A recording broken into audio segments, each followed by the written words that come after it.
We were sitting around the campfire, the air thick with the scent of burning wood and the anticipation of ghost stories. It was one of those nights when the darkness seemed to creep in closer, as if eager to hear our tales. We took turns sharing the scariest stories we knew. Most of them were urban legends or things we'd heard from someone else. Then, my friend suddenly spoke up. "You think these are scary? My grandfather has a story that'll make your skin crawl," he said, his voice low and serious. Curiosity piqued, we all turned our attention to him. He called out for his grandfather, who was sitting quietly nearby, observing us with a knowing smile. The old man slowly approached, his weathered face partly hidden in the shadows, but his eyes gleamed with a strange intensity. Before saying a word, he did something that instantly silenced our nervous chuckles. He lifted his shirt, exposing his chest. There, etched into his skin, was a burn mark in the shape of a large, clawed paw. The sight of it sent a shiver down my spine, and I wasn't the only one. We all stared, wide-eyed, at the horrifying scar. The grandfather let the shirt fall back down, but the image of that mark stayed burned into my mind. Then, in a voice as rough as gravel, he began his story. The old man's voice took on a nostalgic tone as he started to talk about the farm. Back then, he said, everything was as it should be. The cows were fat and healthy, giving plenty of rich milk every morning. The chickens laid eggs like clockwork, and the pigs were strong and full of life. It was as if the land itself was blessed, and everything we touched turned to gold. He paused, his eyes distant, as if he could still see the rolling fields and hear the contented sounds of the animals. The farm was alive, you know? There was a certain rhythm to it, a harmony that made every day feel like a blessing. Even in the early mornings, when the fog would roll in thick, you could feel the peace in the air. But then, his expression darkened. It all started to change one week. I didn't notice it at first, just little things that seemed off. The cows were restless, the chickens clucked nervously, and the pigs, well, they started acting strange, almost as if they sensed something we couldn't. But still, we went on with our days, not thinking much of it. He looked around at us, making sure we were still listening, as the story began to take a darker turn. That week, he continued, was the last time everything felt normal on the farm. After that, the harmony we'd come to rely on began to unravel, and the nights became something else entirely. It started in the dead of night, the kind of night where the darkness seems thicker, more suffocating. The old man described it vividly, the way the silence on the farm would suddenly be shattered by the most chilling sounds. I remember waking up to the sound of the cows mooing in a way I'd never heard before, full of fear, almost like they were crying out for help. Then the pigs joined in, their squeals piercing the night, frantic and desperate. The chickens too, clucking wildly in their coop as if something was hunting them. He said he grabbed his flashlight and rushed outside, his heart pounding in his chest. The air was thick, and there was this strange feeling, like something was watching me. But no matter where I looked, I couldn't see a damn thing. The animals were losing it, running around in circles, but there was nothing there. Nothing I could see, anyway. This went on for a few nights. Every time he went out to check, the same thing happened. The animals in a panic, the strange silence that followed, and nothing but darkness beyond the beam of his flashlight. It was like the farm was haunted, he said, his voice dropping to a whisper. And every night, the fear in me grew. I wasn't the only one, either. The workers started talking about it, saying the place was cursed. We all felt it, the dread that something terrible was coming, and we couldn't do a damn thing about it. The old man's face was etched with the memory of those nights, and as he spoke, I could feel that same unease settling over us. The tension on the farm must have been unbearable, the kind that makes every creak and rustle in the dark send chills down your spine. The old man's voice trembled slightly as he recalled that night, the night when everything changed. After those nights of terror, I knew I had to do something. The animals were spooked, the workers were on edge, and I couldn't shake the feeling that something evil had its eye on us. So I decided to light up the place, stringing lamps all around the farm. I thought maybe, just maybe, it would keep whatever it was at bay. That Friday night, the whole family had come over. We were having a barbecue, trying to ignore the growing sense of dread that seemed to hang over the farm like a dark cloud. For a while, it almost felt normal, until the clock neared midnight. That's when it started again. "The sounds," he said, his eyes narrowing as he remembered. "The screams of the animals. It was worse than before. The cows were running wild. The pigs were squealing like they were being slaughtered, and the chickens were in a frenzy." He knew he had to act. Grabbing his old shotgun, he called his sons, and together they headed out into the night, flashlights cutting through the darkness. We made our way towards the pasture, the lights from the lamps flickering like they were about to give out. And then we saw it, right there in the middle of the field, where we usually laid the coffee to dry. There, in the center of the light, was a shadow, a large, black mass that seemed to swallow the light around it. As they moved closer, the shape became clearer. "It was a goat," he said, his voice dropping to a hoarse whisper. "A massive black goat, with horns that curled up like some kind of demon."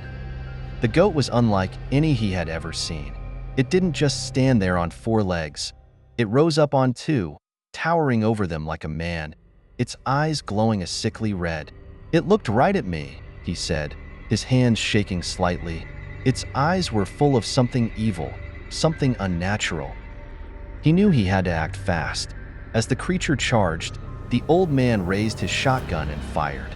The shot hit it square in the chest, but it didn't go down. It let out this horrible scream, like something out of hell, and charged at me again. I swung the gun like a club, hitting it as hard as I could. It stumbled back, but then it came at me again, faster and angrier. The goat struck him, its hooves slamming into his chest, burning his skin where it touched. "I felt the pain, like fire in my chest," he said, touching the spot where the scar still lingered. "But I didn't stop.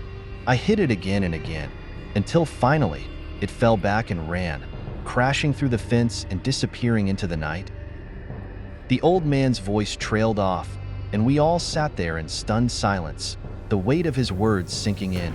"That thing was no ordinary goat," he whispered. "It was something else, something from another world, and it was after me." After that night, things were never the same. The farm, once so full of life, began to wither. The cows stopped giving milk, the chickens laid fewer eggs, and the pigs, those that survived, seemed sickly, their once healthy, plump bodies wasting away. It was as if the land itself had been cursed. "My grandfather, he was never the same either," my friend said, his voice low, almost reverent as he spoke of the man who had faced down that creature. "He grew old overnight, the energy drained out of him.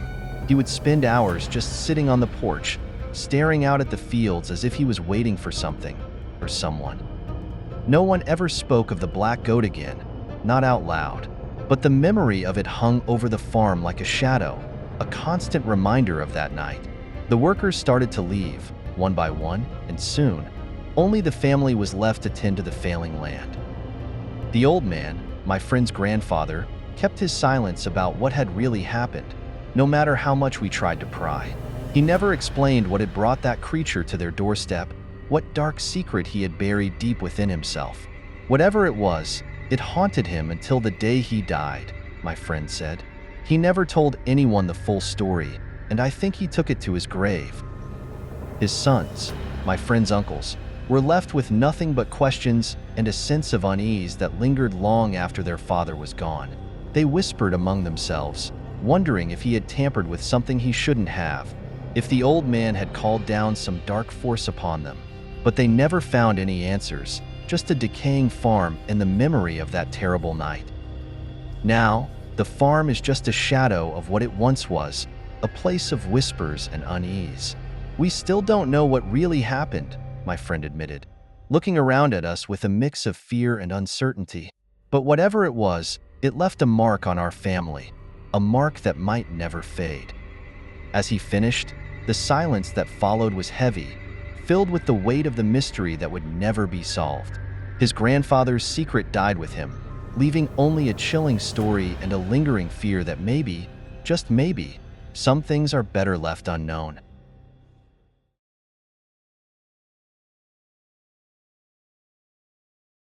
When my husband and I first moved into the house, it felt like a dream come true. After years of searching, we finally found a place that we could call home. It was a cozy little house, perfect for just the two of us. The first 3 years were uneventful, almost peaceful, but then strange things started to happen. At first, it was just small, almost imperceptible changes, things that could easily be explained away.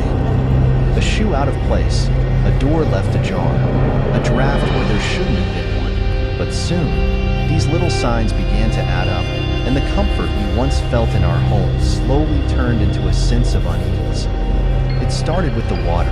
Every night, I'd leave a full bottle of water on the nightstand next to our bed, but each morning, I'd wake up to find it completely empty, even though neither of us had touched it. At first, I thought I was imagining things, but then other oddities began to happen.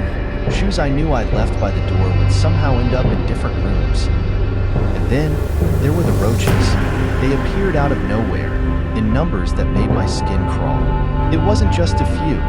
There were dozens of them, scuttling out of the dark corners of the house. No matter how much I cleaned, they kept coming back. I couldn't shake the feeling that something was terribly wrong, but I didn't want to seem paranoid. So, I kept quiet, hoping it would all just go away. I couldn't take it anymore. The strange occurrences were becoming too frequent, too unsettling. One day, while chatting with our neighbor, I decided to bring it up, hoping for some logical explanation. I casually mentioned the water, the shoes, and the roaches, trying to laugh it off, but my voice betrayed the fear I felt. The neighbor's face changed as soon as I started talking. His eyes grew serious, and he leaned in closer, lowering his voice as if afraid someone might overhear. "You're not the first to experience this," he said, almost whispering. He then told me something that sent chills down my spine. Years ago, the owner of our house had a terrible fight with a tenant. Both were drunk, and in a fit of rage, the landlord ended the tenant's life. It was a gruesome scene, he said. Since that night, no one has been able to stay in that house for long. People would move in, but they'd always leave soon after, spooked by something they couldn't explain. As he spoke, everything began to make sense. The unease, the strange occurrences. The house wasn't just a house. It was a place marked by something dark, something that didn't want us there. After the neighbor's revelation, everything changed. It was as if knowing the truth unleashed something even more sinister within the house. The once subtle disturbances escalated into full-blown terror. Objects began to move on their own. I'd leave a book on the table, only to find it on the floor moments later, pages scattered as if thrown in anger. Doors slammed shut with such force that the walls seemed to shake. But the worst part was the feeling, an intense, overwhelming sensation that we were never alone. It was as if eyes were always on us, watching, waiting. Every creak, every shadow felt charged with malevolence. I would lie awake at night, heart pounding, listening to the sounds of footsteps in the hallway, knowing that no one should be there. The air grew colder, heavier, and every time I tried to dismiss it as my imagination, something would happen to remind me that this was real. The fear was inescapable, suffocating, and I knew, deep down, that we couldn't stay there much longer. We couldn't take it anymore. The fear had become unbearable, and the house that once seemed perfect had turned into a nightmare. We decided to leave, and we didn't waste any time. In a matter of days, we packed up everything we owned and moved out. As we drove away, I couldn't help but look back at the house, standing there ominously, as if watching us go. It looked the same as it always had, but I knew what lurked inside. Whatever it wasn't going to let anyone live there in peace. We left it behind, but the memories stayed with us, a constant reminder of the horror we endured. The house, I later found out, was still available for rent, but no one stays there for long. It's as if the house has a life of its own, driving people away before they can uncover its dark secrets. We escaped, but that house, it's still waiting for the next unfortunate soul to cross its threshold.